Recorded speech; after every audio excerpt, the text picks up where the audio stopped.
Teka, parang umaambo. Nag-walking pa naman ako. Pero walang problema. Walang makakasagabal sa aking gusto. May time na parang yan, sinisipag ako talaga. Lalabas talaga ako kahit umuulan. Walking lang ba? Pampa-refresh, gano'n. Hindi nakalagay sa weather report 14 degree. Hindi nag-aano malamig. And gusto ko mag-walking in, may dadaanan tayo. Routine ko na to eh. Pag lumalabas ako, lagi ko itong ginagawa. Ay maambon nga konti. Hindi siya snow. Ang panahon. Wala pang mga sakura. Oh. Soon. Pero may tsubaki. Ayan yung pink. Aking routine. Sa sopa.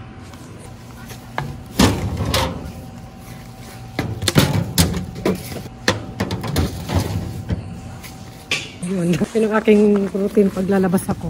Yung pet bottle, ayoko matambak sa bahay.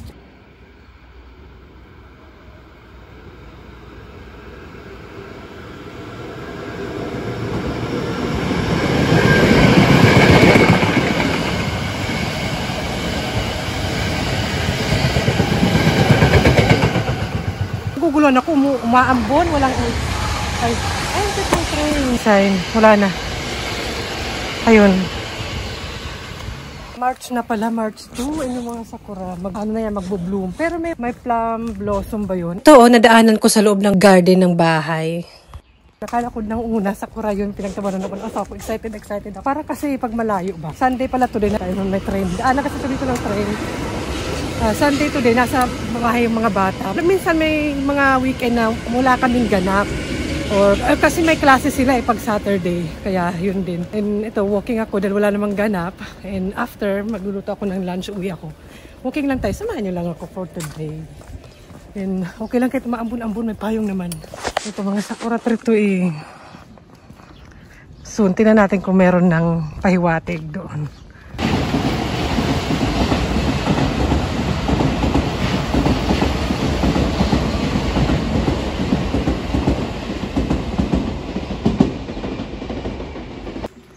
Dito na tayo sa may river. Gusto ko to dito mag-walking eh. Yan. Mahimik lang. Peaceful. Tingnan natin.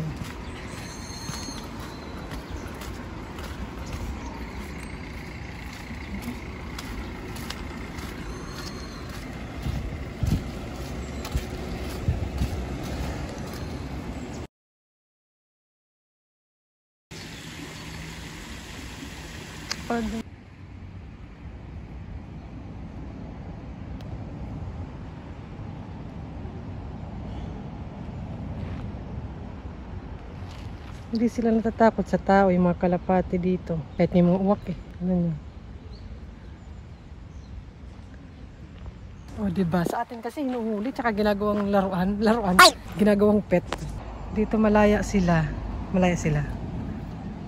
Tara nang. Ang laki ng mga tree. Allergy ata ako dito eh. Pero carry lang, walang pake. Charot. Ito mga cherry blossom yan. Ang ganda to dito pag April. Wala pa talaga, walang sign. Maraming nag-walking kahit yung matatanda eh. Sarap lang mag-walking, nakaka-relax lang ba? Mag-walking. Minsan may kakilala ako, hindi naman kaibigan, kakilala ako na nakita ko nagja-jogging. Eh, minsan ayokong makipag-usap. Gusto ko me time, kaya bigla ang gumanito. Kasi nandoon. Bigla ako umakyat pa ganun. Wala, madudulas pa ako. Nagmadali ako nun eh. Ganun. Umakyat ako, tapos nandun. Baka kaya yung napansin. Ito rin yung bulaklak na to. Masa ba yun? Ito. Tingnan nyo itsura. Maganda to eh. Purple, blue. Kaso ganyan na itsura niya. Kailan ba to? Before ba winter? Nakalimutan ko na. Ito, meron din ako nakita. Napansin ko lang to kasi narinig ko yung ibon na green. Ang liit, ang cute.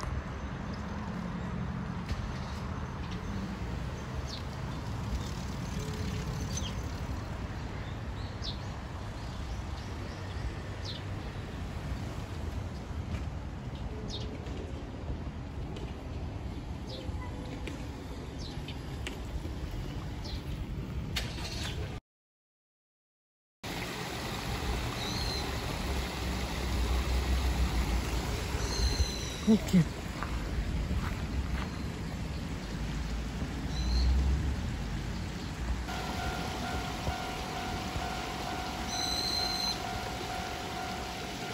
Naalala ko noon pag weekend.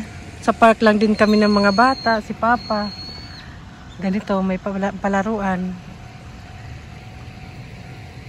Ngayon yung mga sila ate na mismo yung lumalabas sa park. Hindi na kailangan ng nanay. Pero lang kung malayo. Parang ganun lang din yung mga weekend namin noon. Hindi masyadong bongga. Pero minsan namamasyal kami sa malayo, ganun. Pero mostly talaga dyan, picnic.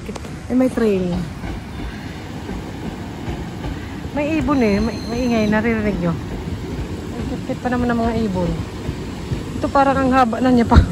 Hindi na kailangan maghintay na malaglag yung ano. Saan ba yun? Yung ayon. Yung pinupulot yan ng mga anak ko eh. May mga nakikita din ako dito na wala na, umalis yung ibon na mga may bata na kasama, naka-stroller. Yun, naalala ko lang yung before ng kami-kami ng mga bata. Parang doon, oh. Parang may train na naman. Parang lang. Daanan kasi Jackie, daanan. Tsaka malinis lang. Wala pa yung sakura. March na pala kasi. Next month. Dito tayo. Sakura yan. Pababa na. Ayun na yung ibon. Na ano ko siya, na istorbo.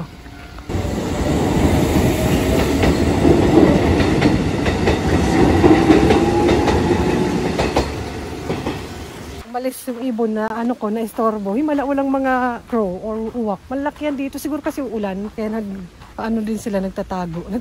And ano na, anong oras na? Kailangan ko na umuwi dahil magluluto pa ako ng lunch.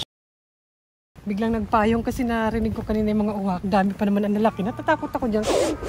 Simula nang may nabalita yun na may matanda na pinuka-tuka daw yung ulo. Siguro kasi matatalino yan sila. Wag mo silang anuhin kasi matatandaan kayata nila. Parang ganun. Eh, hindi ko naman sila inaano pero papayong lang ako. Subaki yan eh. Kalayan na Jackie. Kaya siguro, kasi yung ano nila, di ba yung pantuka nila, matutulis yan. Ayun siya oh. Sige Jackie, videohan mo. Sige, naka-video ka. Sige, naka-video ka. Ganun. Pasaway. Wala ka Jackie. Inaasar mo. Ay, binubuli mo. Asan na? Tatago siya sis. Shy type. Shy type. Pag yan magpakita. Where are you? Hindi naman, hindi ko naman naanuhin. Ay, natago siya. Baka isip niya, baka paluin ko daw siya ng payong. Hindi naman, hindi ko naman siya anuhin. Pinibidyohan ko lang. Sige. Pati ba naman yung crow hindi nakataka sa akin. Ay! Walking din sila sis. Ay.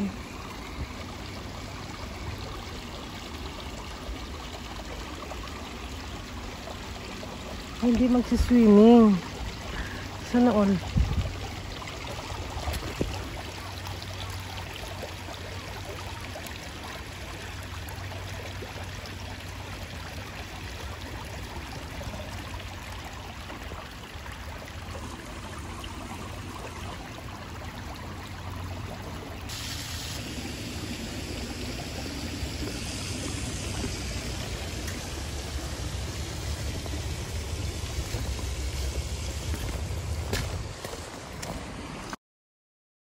Umulan siya yun. Ambon-ambon lang naman. Pero walking back home na ako. Hindi ko lang kung tatanggalin ko na itong payong o hindi. O hayaan ko na lang. And ano na pala, ano na, March 2. Ayun, malapit na ang bakasyon ng mga bata. Malapit na yung end of the year nila. Mag-gonense and yunense na sila atit bunso. Ito yung ganyan yung bakasyon dito. Tapos mga 2 weeks lang yun. Nakatapusan ng March. Tapos pasukan ulit ng April. Ganon. Naka 6K, ano na ata ako step. Pero hindi ko na yung binibilang. Importante nakapag-walking dahil limitado ang oras. Kahit naman may pasok sila, limitado pa rin oras ko. Ano ba? Kung saan-saan ako nagsusuot. Babalik din pala ako doon. Ano ba? Ngayon pag may pasok sila, hanggang 3 lang naman sa bahay na sila. Kaya limitado laging oras ng isang person. Yan, gawin na tayo dahil magluluto pa ako ng lunch.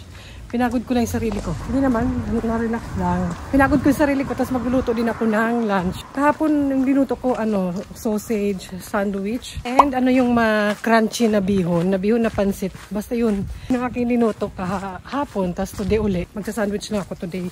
Siyempre, sino pa ba yung magluluto? Ay, gusto niyo, may orasan. Para daw para sa mga batang pinapauwi na ng nanay. I'm home! Bumili ako ng kamatis para malutong pa siya. Diyan lang siya sa mga shop na maliliit, diba? Fresh lang. Parang 250 yen ata to. Mahal din, diba? Pero kaya na. Kasi meron kami ganitong tinapay. 20% off. Pagin ko siyang bacon sandwich. Lagyan ko ng lettuce, ganon. Pakainin ko ng pamilya ko. Ay, may smile. Bacon, tinapay. Eh, meron ako na akong tanim na lettuce. Charis. Nalagay ko siya dito sa tubig. Tapos nalagay ko lang siya sa room na walang aircon. Kasi winter naman eh. Kaya malutong din to, malutong. Parang fresh lang. Ayan, may water siya. Parang fresh lang din siya. Lalagay ko siya sa kwarto na walang aircon, walang heater. Para fresh lang siya. Kasi winter naman eh. So, yan. Kukuha tayo. Actually, nagtatagal siya na fresh lang. Kailan ko lang ito naisip. Dapat matagal na. Pag ako magkalat dito na, ay, nako. Alalalam po, mapupunit. Nakaka-vlog. For the vlog. Diba? Parang tanim na rin siya. Isa lang siguro. Kasi baka ayaw ng kids na marami. Balikan natin. Ihirap pa ako. May napunit eh. Ang ingay naman ng TV. Baka sakit na yung Jackie, yung TV. Iba na yun. Nulubog ko na naman siya. Ewan ko, kung dapat ba naka-open lang, comment down below, or i-close pa rin. Kasi ayaw ko maalikabukan or something. Pero hinuhugasan naman before kainin. Aking mini lettuce na tanim. Ay, buhay. Tignan nyo, nasa ano lang to, parang nag-moist na siya. Kasi malamig nga. Pero hindi naman masyado, 13 degree. Dito lang.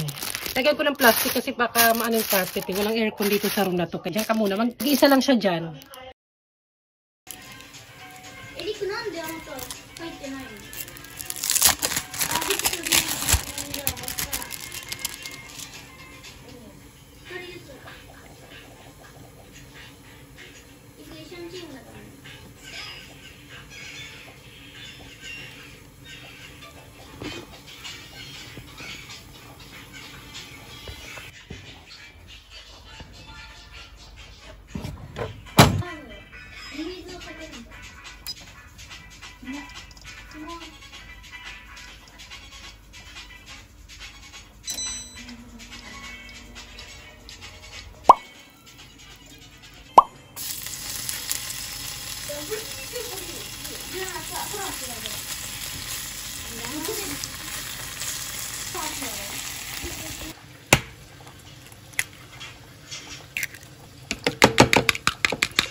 Gigil na gigil kasi gigil.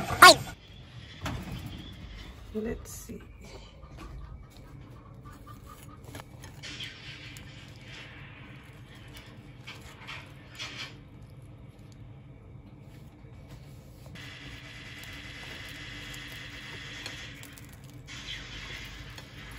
Kasi ayaw bumuka eh. Siyempre malinis yung kamay ko niyan at pamilya ko naman yan eh. Gumagawa ng sushi. Ginaganon-ganon.